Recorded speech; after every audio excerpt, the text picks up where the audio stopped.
week late on this news, but a week ago, former Danity Kane member Don Richard, who was part of making the band, has came out and filed a lawsuit against Diddy. After Cassie came out last year with a lawsuit against Diddy, this opened up the door for many of his alleged victims to come out and feel safe and comfortable with exposing their traumas. But not only that, there has been recent news that Diddy was arrested with no bail. But before I get into this video, take a moment to make sure you're subscribed to the channel and don't forget to click the notification bell. So Don Richards became associated with Diddy in 2004 MTV reality show Making the Band. Now, if you saw the show Making the Band, then you've witnessed the name calling and how Diddy would embarrass many of these women on the show. Here last time? Yes. There's no way that's the same girl. You lost your swag or something? I don't even want to see this no more. Now, if you thought that was bad, it was much worse behind the scenes. Don stated during production of the show and in subsequent years, she and her bandmates were forced to rehearse for up to 48 hours with no rest or food. She stated that she lost a substantial amount of weight and began getting rashes from the microphone pack she wore on her back during filming. In one instance, she was exercising on the beach and vomited.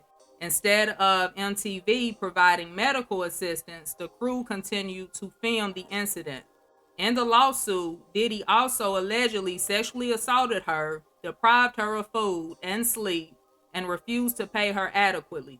The lawsuit also states that Combs would often come into her dressing room unannounced while she was working with the stylist.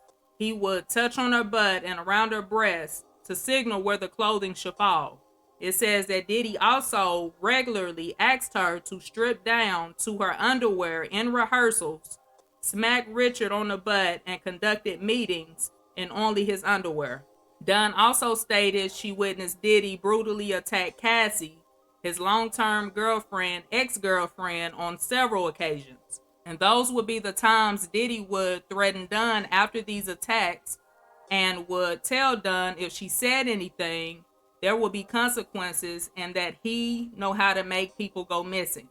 Danity Kane disbanded in 2009, but Richard continued working with Combs of the newly formed Diddy Dirty Money, a trio that included her, Combs, and singer-songwriter Kalina Harper.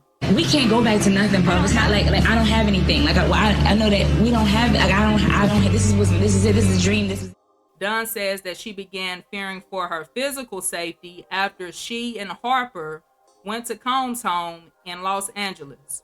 Apparently one day, Combs came into the kitchen and began berating Cassie for not cooking his eggs correctly and proceeded to throw the pan at her and drag her up the stairs, the lawsuit claims. The next day, Combs allegedly brought Richard and Harper flowers and said what they had witnessed was just a lover's argument where no one was hurt. If you say anything, there will be consequences. Dunn also stated in a lawsuit in 2010 she was groped by Diddy and locked inside of a car for hours along with Kalina Harper. Apparently this took place Saturday before their night live performance. Dunn had a phone with her and called her father.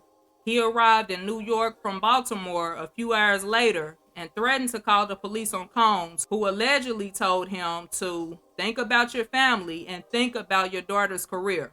Well, after the Saturday Night Live performance, Diddy allegedly told Richard, "You don't call your dad unless you're in the hospital."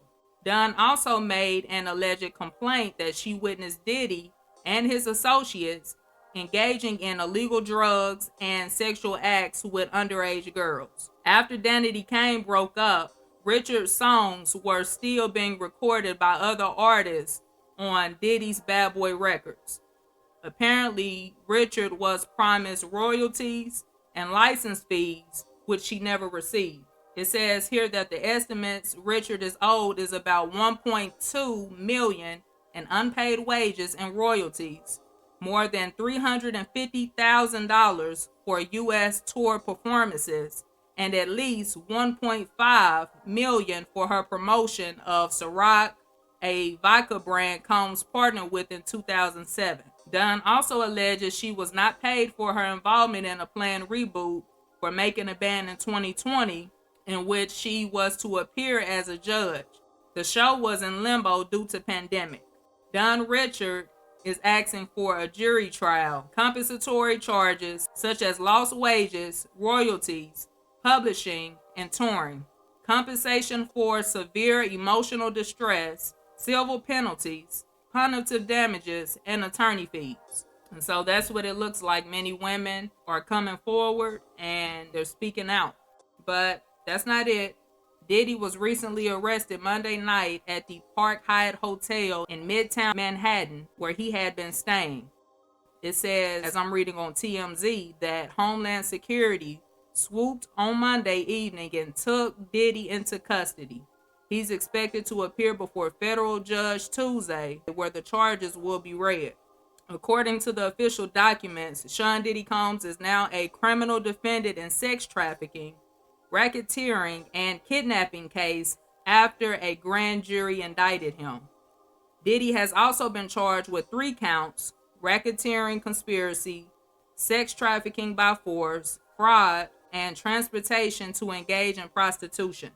According to the indictment, from 2008 to present, members of the Combs enterprise allegedly engaged in sex trafficking, forced labor, interstate transportation for purposes of prostitution, and enticement to engage in prostitution, narcotic offenses, kidnapping, arson, robbery, and obstruction of justice. According to the indictment, the purpose of Combs' enterprise was to operate a global business in media, entertainment, and lifestyle industries. It says the purpose also includes preserving Diddy's power and fulfilling his personal desires, especially in relation to his sexual gratification, including through the exploitation of women and use of commercial sex workers. The indictment does not include details on kidnapping allegations other than they occurred in California, as did arson and robbery. As for the drug charges, they allegedly involved the intent to distribute narcotics including cocaine, oxycodone, Xanax, GHB, the date rape drug, MDMA, and ketamine. Diddy's attorney requested a $50 million bail appeal hearing in the sex trafficking indictment. And the good news about this is the bail got denied. And so it's looking like here, this news that's constantly unfolding about Diddy's lawsuit is a perfect example that we all have a reaping season. Every evil deed that this man has done is coming right back on him 100 times harder. But that's all I got for you all today. I would love to know you all's thoughts on this matter in the comments below. Blessings.